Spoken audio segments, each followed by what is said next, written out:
నమో వెంకటేశాయ. శ్రీ వెంకటేశ్వర భక్తి ఛానల్ ప్రేక్షకులకు నమస్కారం. అద్భుత ఆలయాల కార్యక్రమానికి స్వాగతం.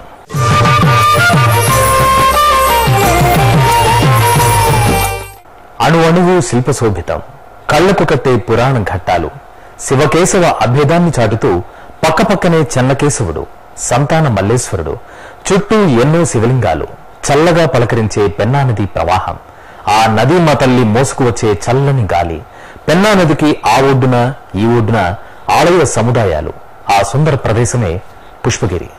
కడప జిల్లాలోని ఈ పుణ్యక్షేత్రానికి శతాబ్దాల చరిత్ర ఉంది. ఎన్నో భక్తి సంగతులను చెప్పే పుష్పగిరిని ఇప్పుడు వీక్షిద్దాం. వరవడిగా సాగిపోయే పెన్నా నదికి అటూ ఇటూ గుడి గంటల పవిత్ర ధ్వనులు వినిపిస్తూ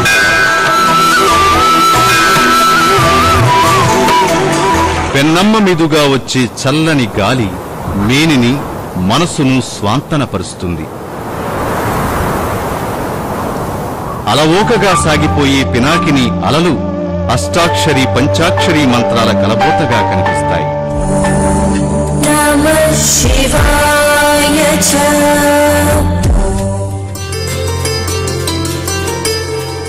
రాయలసీమ జీవగర్రగా ప్రసిద్ధిగాంచిన పెన్నానది ఒడ్డున ఉండే పుష్పగిరి శిల్ప శోభిత సిరి.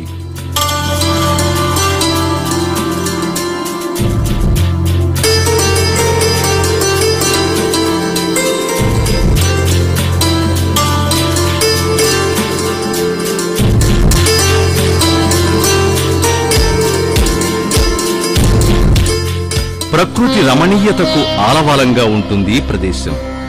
ఓ పక్క కొండ, మరో పక్క ముచ్చటైన పుష్పగిరి గ్రామం. ఆ ఒడ్డున ఈ ఒడ్డున ఆలయాలు, వాటి మధ్యన వేగంగా సాగే పెన్నమ్మ. వేసవి ఎండల్లోనూ ఇక్కడి పెన్నా నదిలో నీరు ఉండడం విశేషం. ఆ నది నీళ్లలోకి దిగి చెన్నకేశవ స్వామి వారి ఆలయానికి చేరుకోవడం భక్తులకు ఎప్పటికీ గుర్తుండిపోయే జ్ఞాపకమే. పుష్పగిరి అనే చక్కని పేరును సొంతం చేసుకున్న ఈ ప్రాంతంలో ప్రతి చోటా ఓ గుడి కనిపిస్తూ ఉంటుంది.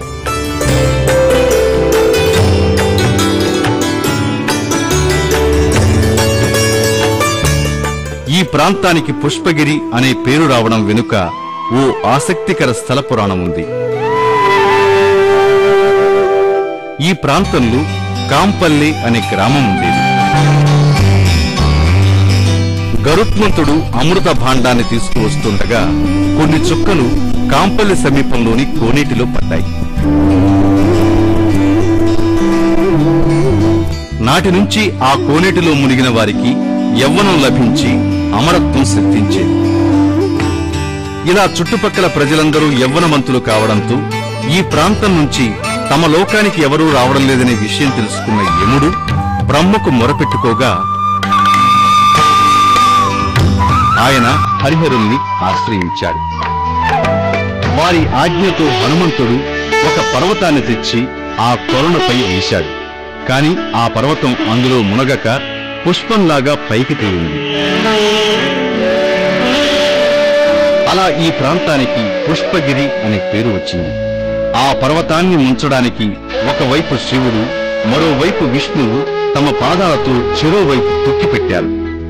అందుకే ఇక్కడ రుద్ర, విష్ణు పాదముద్రలు కనిపిస్తాయి. ప్రస్తుతం విష్ణు పాదముద్ర కాలగర్భంలో కలిసిపోయింది. శివస్వరూపుడైన వైద్యనాథేశ్వరుడు, విష్ణు స్వరూపుడైన చెన్నకేశవ స్వామి నిలయమైన పుష్పగిరి హరిహర క్షేత్రంగా ప్రసిద్ధి చెందింది.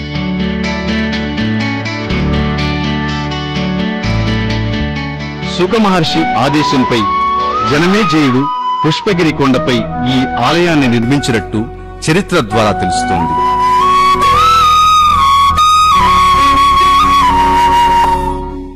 పల్లవులు, కృష్ణదేవరాయలు ఆ తర్వాత కాలంలో ఆలయాన్ని అభివృద్ధి చేశారని చరిత్ర చెబుతోంది. ఇలా శతాబ్దాల చరిత్ర ఉన్న ఈ ఆలయానికి సంబంధించి 12వ శతాబ్దం నుంచి శాసనాలు లభిస్తున్నాయి. తెలుగులో తొలి యాత్రా చరిత్రగా ప్రసిద్ధి చెందిన ఏనుగుల వీరాస్వామి వారి కాశీయాత్ర చరిత్ర గ్రంథంలోనూ పుష్పగిరి ప్రస్తావన ఉంది. పుష్పగిరికి కుసుమగిరి అనే నామాంతరం కూడా ఉంది. పుష్పగిరి సమీపంలో పాపాగ్ని, కుబుద్వతి, వల్కల, మాండవీ నదులు పెన్నలో కలుస్తాయి. అందుకే పుష్పగిరిని పంచనదీ క్షేత్రమని కూడా పిలుస్తారు. ఇక పుష్పగిరికి మధ్య కైలాసమని పేరు కూడా ఉంది. ఆది కైలాసం చిదంబరమైతే మధ్య కైలాసం పుష్పగిరి, అంత్య కైలాసం వారణాసిగా ప్రసిద్ధి పొందాయి. ఎత్తైన రాజగోపురం, ఆనాటి శిల్పకళా వైభవాన్ని చాటే ఆలయ గోడలు, ఒకే ప్రాంగణంలో శివకేశవులు, మరోపక్క సాక్షి మల్లేశ్వరుడు, ఇలా ఎన్నో విశేషాలతో భక్తులను ఆహ్వానిస్తుంటుంది పుష్పగిరి చెన్నకేశ్వర స్వామివారి ఆలయం. పెన్నా నదీ జలప్రవాహం తాగుతూ సాగిపోయే పుష్పగిరిలో మొదటి విశేషం చెన్నకేశవ స్వామివారి ఆలయ రాజగోపురమే.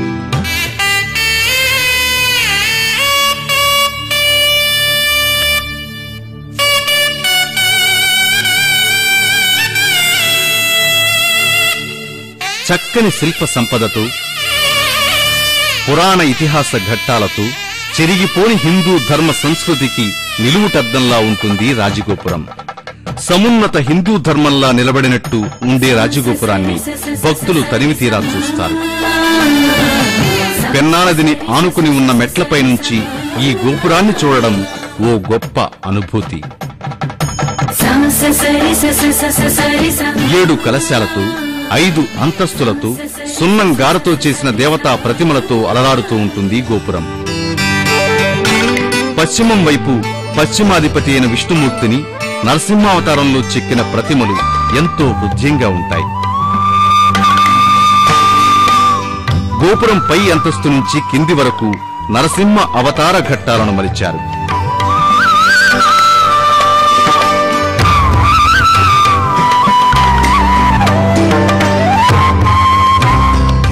ఆకాశాన్ని తాకుతున్నట్టుండే గోపురానికి భక్తులు అప్రయత్నంగానే నమస్కరిస్తారు. ఎత్తైన మెట్లపై నుంచి గోపురాన్ని వీక్షిస్తూ భక్తులు ఆలయ ప్రవేశం చేస్తారు. ఈ గోపుర నిర్మాణంలో విజయనగర ప్రభువుల నిర్మాణ శైలి కనిపిస్తుంది. గోపుర వైభవాన్ని కల్లారా వీక్షించి చెన్నకేశవ స్వామివారి ఆలయ ప్రాంగణంలోకి ప్రవేశించే భక్తులకు ధ్వజస్తంభం దర్శనమిస్తుంది.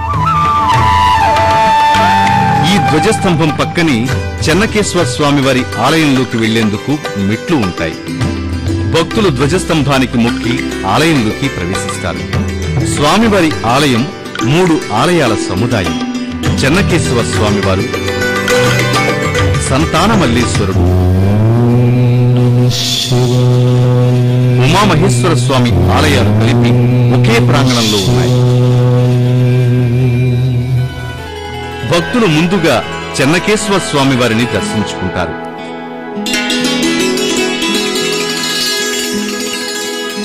గర్భాలయంలో చెన్నకేశవ స్వామి వారి నిలువెత్తు రూపం అపురూప రీతిలో దర్శనమిస్తూ ఉంటుంది. స్వామివారి ఆలయం, ముఖమండపం, అంతరాలయం, గర్భాలయంతో కూడి ఉంటుంది.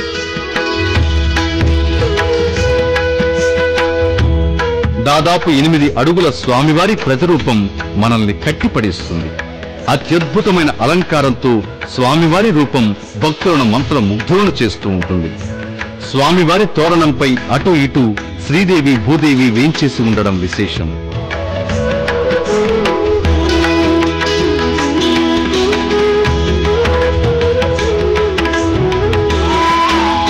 స్వామివారిని పూర్తిగా అలంకరిస్తే శ్రీదేవి, భూదేవి ప్రతిమలు కనిపించవు.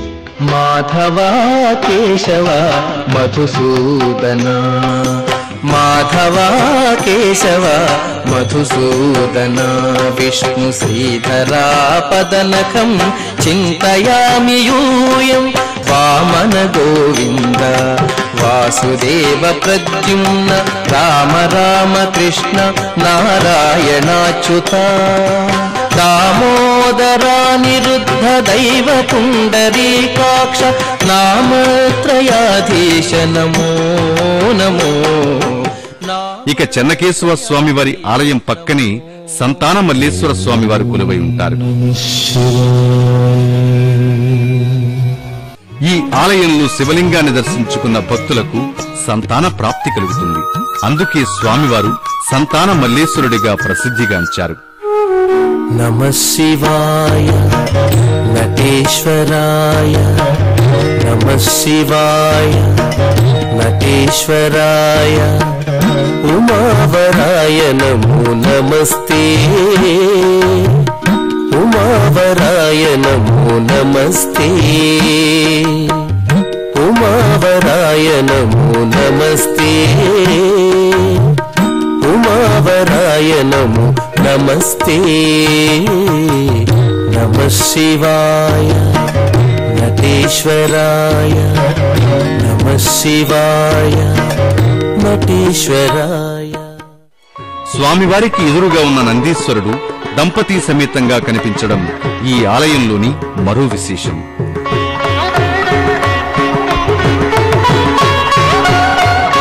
గర్భాలయంలోని స్వామివారి రూపాన్ని దర్శించుకున్న భక్తులకు పక్కనే ఉన్న ఉమామహేశ్వర స్వామివారి ఆలయం కనిపిస్తుంది. ఈ ఆలయంలో శివలింగ ప్రతిష్ఠ జరగాల్సి ఉంది. ఇలా ఒకే ప్రాంగణంలో శివకేశవులను దర్శించుకున్న భక్తులను అబ్బురపరిచే మరో విశేషం సాక్షి మల్లేశ్వరుడి ఆలయం. ఆలయ ప్రదక్షిణా మార్గంలో కనిపించే ఈ ఆలయంలో సాక్షి మల్లేశ్వరుడు కొలువుదీరి భక్తుల కోరికలు తీరతాయో లేదో సాక్ష్యం చెబుతూ ఉంటాడు. ఈ ఆలయ ముఖమండప ద్వారంలో పైనుంచి ఒక చిన్న రాయిని గుమ్మంపై ఉండే రంధ్రంలో పడేలా వేయాలి. భక్తులు తమకి ఏం కావాలో కోరుకుని ఆ చిన్న గులకరాయిని పైనుంచి అలా వదిలితే అది నేరుగా గుమ్మంపై ఉన్న రంధ్రంలో పడాలి. అలా పడితే భక్తుల కోరికలు నెరవేరుతాయని నమ్మకం. ఇలా సాక్షి మల్లేశ్వరుణ్ణి తమ కోరికలు తీర్చమని అడిగే భక్తులు కొద్దిగా ముందుకు వెళితే రాజ్యలక్ష్మి అమ్మవారి ఆలయం, ఎదురుగా నిలువెత్తు ఆంజనేయ స్వామివారి ఆలయం కనిపిస్తాయి.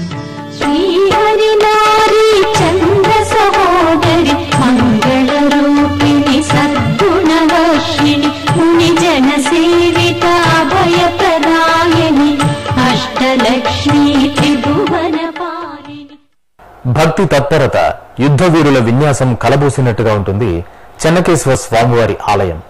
ఆలయ గోడలపై చెక్కిన శిల్పాలు భక్తుల కళ్ళు చారడేసి అయ్యేట్టు చేస్తాయి. పురాణ ఘట్టాలు ఓవైపు, యుద్ధ దృశ్యాలు మరోవైపు అందంగా చెక్కారు. దీంతో ఈ ఆలయాన్ని రెండవ హంపీగా పిలుస్తున్నారు. చెన్నకేశ్వర స్వామివారి ఆలయ గోడలపై ఎన్నో సజీవ ప్రతిమలు కొలువుదీరి ఉంటాయి. ఒక్కో శిల్పం ఒక్కో కథ చెప్తూ ఉంటుంది. మనం అప్రయత్నంగా నమస్కరించే దేవతా విగ్రహాల్లో జీవత్వం తొణికిసలాడుతూ ఉంటుంది. ఆలయ గోడలపై ఏనుగుల వరస, గుర్రాలపై వీరుల విన్యాసం చెక్కిన తీరు ముచ్చటగా ఉంటుంది. ఇలా గుర్రంపై వీరుల్ని వీరగల్లు అనే పేరుతో పిలుస్తూ ఉంటారు.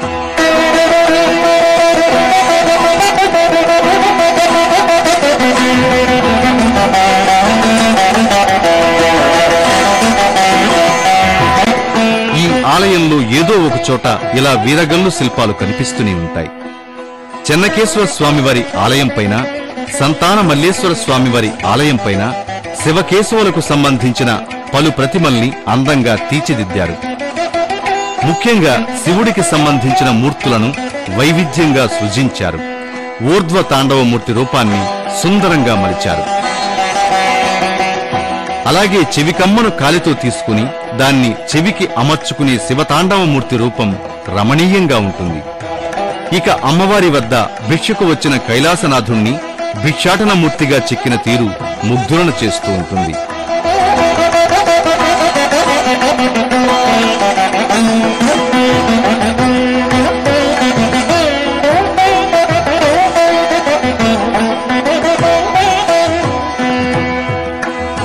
అలాగే కిరాతార్జునీయ ఘట్టాలు సజీవంగా రూపొందించారు. అలాగే అష్టభుజాలతో చెక్కిన తాండవమూర్తి రూపం అపురూపంగా ఉంటుంది. దీంతో పాటు రామాయణంలోని వివిధ ఘట్టాలను మలిచిన తీరు కూడా ఆకట్టుకుంటుంది. ఇక చెన్నకేశవ స్వామివారి ఆలయ గోడలపై కేశవాది 24 నామాలకు సంబంధించిన రూపాలను చెక్కారు. రూపధ్యాన రత్నావళి ప్రకారం ఏ మంత్రానికి ఏ రూపంలో ఉంటారనే అంశం ఆధారంగా విష్ణుమూర్తి 24 రూపాలను ఎంతో చక్కగా రూపొందించారు. తానం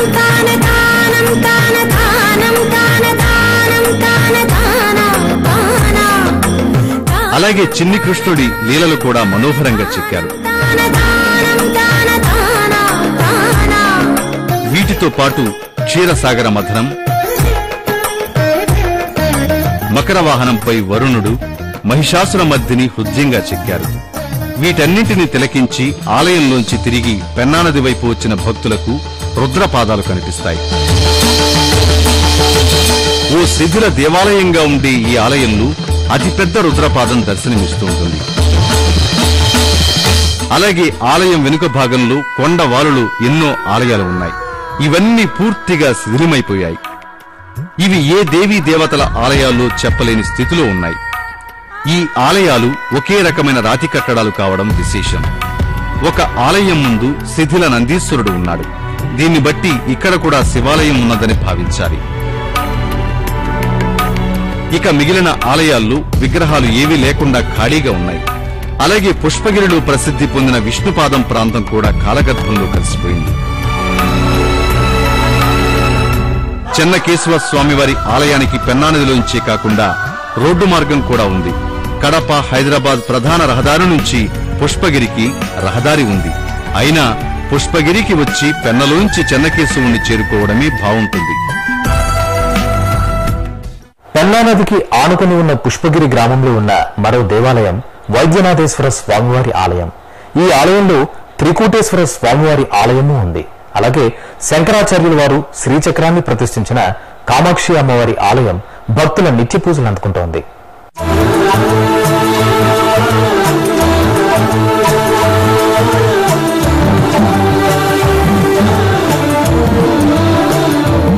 పుష్పగిరి గ్రామంలో ఉన్న వైద్యనాథేశ్వర స్వామివారి సన్నిధి పురాతనమైంది.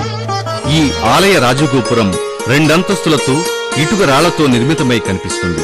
గోపురంపై గానుగ సున్నంతో తయారు చేసిన శిల్పాలు దెబ్బతిన్నాయి.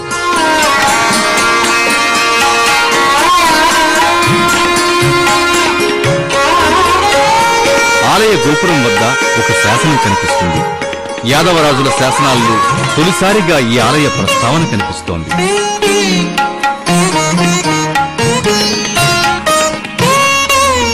ఈ శాసనం 12వ శతాబ్దానికి చెందింది. దీన్ని బట్టి ఈ ఆలయం 12వ శతాబ్దం నాటిదని స్పష్టమవుతోంది. అయితే ఆలయాన్ని పరిశీలిస్తే 10వ శతాబ్దపు నిర్మాణ శైలి కనిపిస్తూ ఉంటుంది.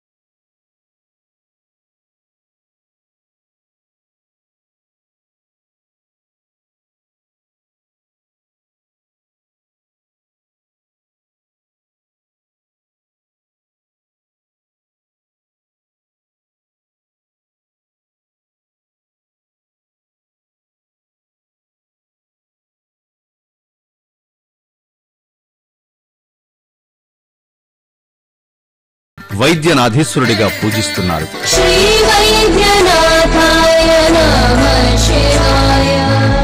వైద్యనాథేశ్వరుడి ఎదురుగా నందీశ్వరుని ఏర్పాటు చేయకపోవడం ఈ ఆలయంలో అసలు వైద్యనాథేశ్వరుడి ఆలయంలోకి ప్రవేశించగానే ఎదురుగా మనకు కనిపించే విగ్రహం లక్ష్మీ చెన్నకేశవులది.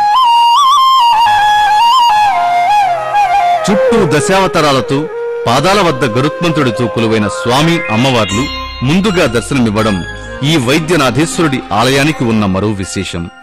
కేశవ నారాయణ కృష్ణ గోవింద ముకుంద, కేశవ నారాయణ కృష్ణ గోవింద ముకుంద. చెన్నకేశవ స్వామివారి ఆలయంలో ఒకే ప్రాంగణంలో వేరువేరుగా కొలువై ఉన్న శివకేశవులు ఇక్కడ ఒకే ఆలయాన్ని పంచుకోవడం పుష్పగిరి ప్రత్యేకత. వైద్యనాథుణ్ణి దర్శించుకున్న భక్తులు ఆలయ ప్రాంగణంలో కొలువుదీరిన శ్రీ కామాక్షి అమ్మవారి ఆశీస్సులు అందుకుంటారు. ఈ ఆలయంలో జగద్గురువు శంకరాచార్యుల వారు శ్రీచక్రాన్ని ప్రతిష్ఠించారు. అందుకే భక్తులు ఇక్కడ అమ్మవారికి నిత్యం కుంకుమార్చనలు చేయిస్తూ ఉంటారు. काञ्चीनूपुररत्नकङ्कणलसत्केयूरहारोज्ज्वलां काश्मीरारुणकञ्चुकाञ्चितकुचां कस्तूरिकाचर्चितां कल्हाराञ्चितहस्तयुग्मलसितां कारुण्यकल्लोलिनी कामाक्षी कलयामि कल्पलतिकां काञ्चीपुरी देवता। అమ్మవారి ఆలయం ఎదురుగా దక్షిణామూర్తి విగ్రహం ఉంది.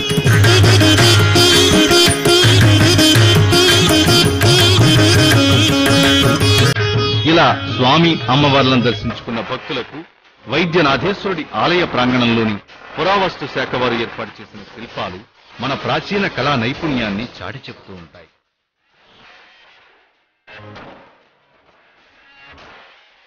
నాగశిలలతో ఈ శిల్ప ప్రదర్శన ప్రారంభమవుతుంది. మొత్తం 10 నాగశిల్పాలు వరుసగా కనిపిస్తాయి.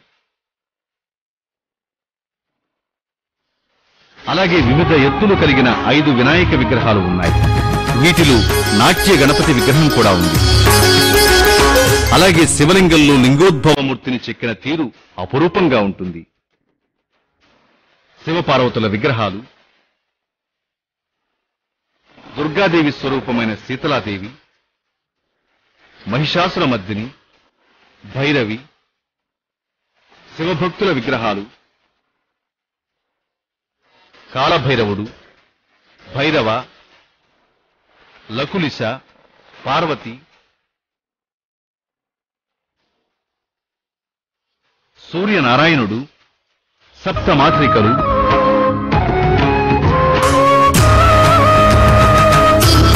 వీరగల్లు విగ్రహాలను వరుసగా ఏర్పాటు చేశారు.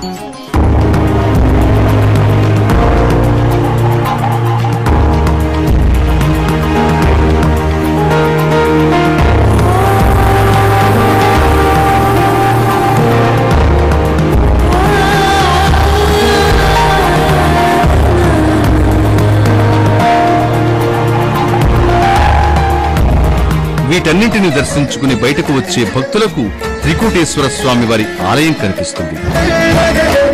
వైద్యనాథేశ్వరుడి ఆలయ ప్రాంగణంలోని త్రికూటేశ్వర స్వామివారి ఆలయంలోనూ చక్కటి శిల్ప సంపద కనిపిస్తుంది. ముఖ్యంగా ఆలయ స్తంభాలు నగిశీలతో మెరుస్తుంటాయి. చిన్న చిన్న శిల్పాలను ఈ స్తంభాలపై మలిచిన తీరు ఆశ్చర్యం కలిగిస్తుంది.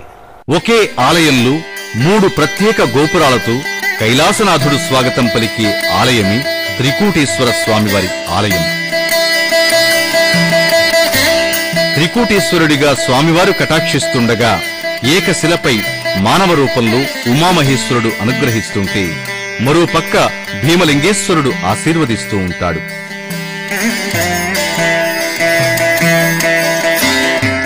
ఇక ఆలయం ఎదురుగా నంది విగ్రహాన్ని సుందరంగా చెక్కారు. శివవాస్త్రరూపాయ ప్రదోష ప్రియ రూపణే ఓం సర్వలోక ప్రసిద్ధాయ నందికేశాయ వై నమః. ఓం శివం శివగణం స్తుత్యం శివవాహన రూపణం. నందీశ్వరు నుంచి ఆలయంలోకి ప్రవేశించేందుకు 16 స్తంభాలతో ముఖమండపాన్ని ఏర్పాటు చేశారు. ఈ స్తంభాలపై శివపురాణ ఘట్టాలను రమణీయంగా రూపొందించారు.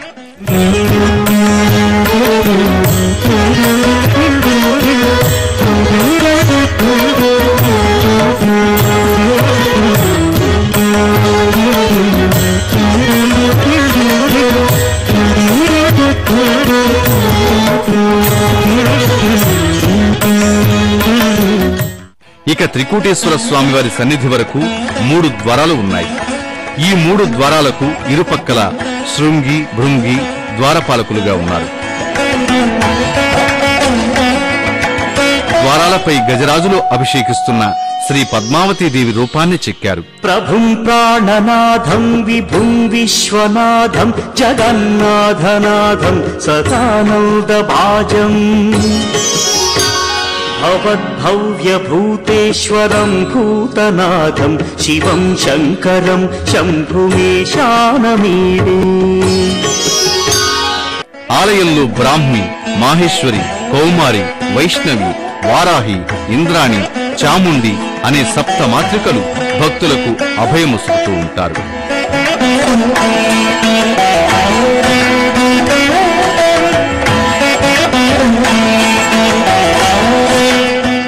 పరమేశ్వరుడు ఉమామహేశ్వరుడిగా భక్తులను అనుగ్రహించడం ఓ విశేషం.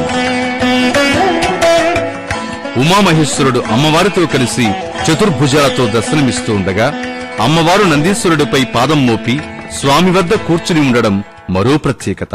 ముదామాకరం మండనం మండయంతం మహామండలం భస్మభూషాధరంతం అనాదిం హ్యపారం మహామోహమారం శివం శంకరం శంభుమీశానమీడే. ఈ ఆలయంలో కన్నడ, సంస్కృతం, తమిళంలో చెక్కిన శాసనాలు కనిపిస్తాయి.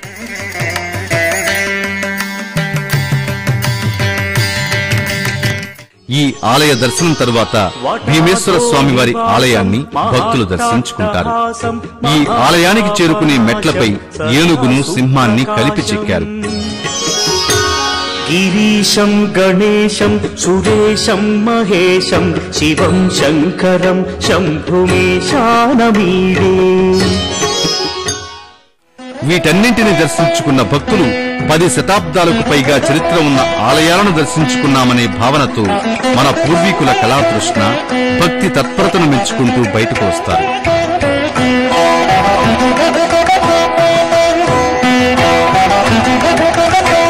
ఈ ఆలయానికి కొద్ది దూరంలోని పెన్నా నదికి సమీపంలో పాతాళ గణపతి,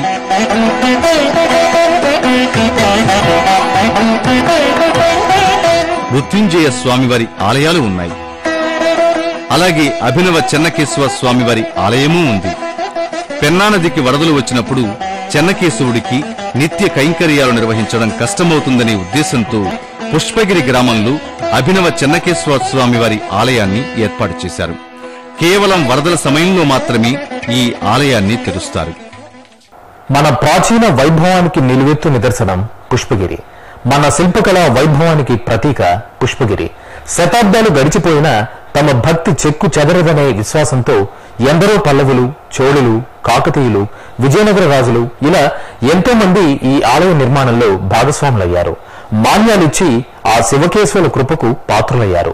చెక్కు చెదరని హిందూ ధర్మానికి ప్రతీకగా నిలిచే ఇలాంటి ఆలయాలను కాపాడుకోవడం నేటితరం బాధ్యత కూడా. అందుకే ఒకసారి పుష్పగిరిని వీక్షించండి, శివకేశవుల కృపకు పాత్రులు కండి. ఓం నమో వెంకటేశాయ.